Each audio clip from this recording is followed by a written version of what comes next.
Right.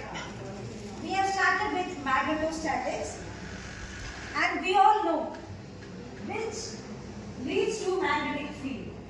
As we discussed in the previous chapter, electric field or electrostatics exists when there is a presence of static charges. Likewise, magnetostatics effect will exist only when there is a moving charge. Moving charge is nothing but flow of current.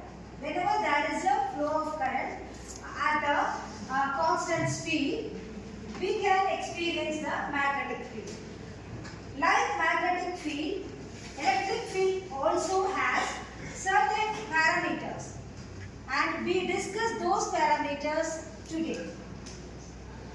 The important parameters are electric flux density.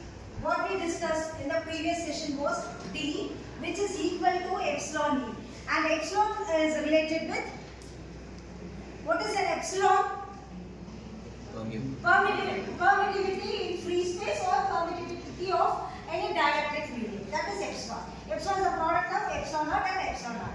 E stands for electric field intensity. Likewise, in magnetostatics, that relation is established through P is equal to mu H, whereas mu is the permeability of any free space or any medium. That is mu naught and mu r. Whereas H is the magnetic field intensity. So, this magnetostatics is governed by two laws. One is Biot law, another one is Ampere's circuit law. At this moment, I would like to get the information from you that what are the two laws that governs electrostatics? Coulomb's law and so here, those two laws are the basic to understand about Biot law and Ampere's circuit law. Biot law is very simple. From the given diagram itself, we can explain what Biot law is. Can anyone see what Biot law is? Go. Yes. Here the differential field intensity E has produced at point P.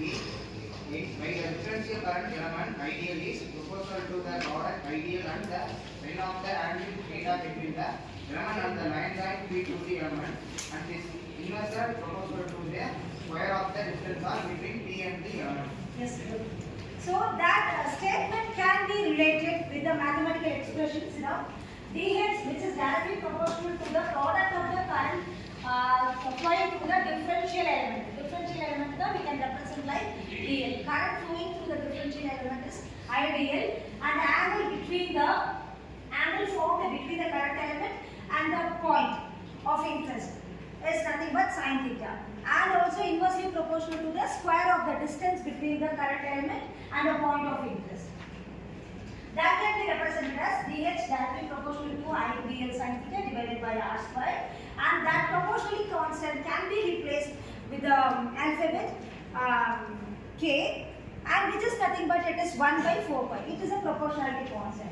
Finally, dH can be made equal to IDL sin theta divided by 4 by r square. And also, in the second unit, that is in electrostatic, we have discussed about various charge distributions.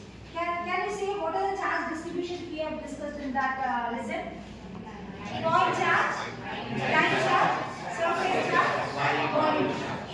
Whereas point charge is simply Q, line charge is rho L, surface charge is rho S, volume charge is rho V. So since the charges are completely responsible for the flow of current, there we refer about charges. Here, so as to experience any magnetic field or presence of magnetic field, there must be a current flow. Therefore, here we are talking about current distributions. Unlike charge distributions, here we refer about current distributions. Current distributions are also related with different surfaces like line current, surface current and volume current. Line current is represented as I dl, surface current with k ds, and volume current is j dv. Do not commit mistakes in representing current distribution and the charge distribution. Charge distribution is completely related with the electrostatic field, whereas current distribution is related with magnetic fields. So we can represent the magnetic flux density B for all the type of charges. That is, we know dH is directly proportional to ideal sin theta by r square. So as to get the complete magnetic field intensity H, we can integrate over the line or the surface or the volume.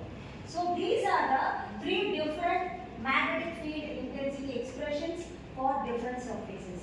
Like H is equal to integral L IDL into unit vector divided by 4 pi r square if the current distribution is through a line. Whereas if the current distribution is over the surface, then the equation is integral S kds. Do not forget to represent the appropriate distribution representation. If it is linear, it is ideal.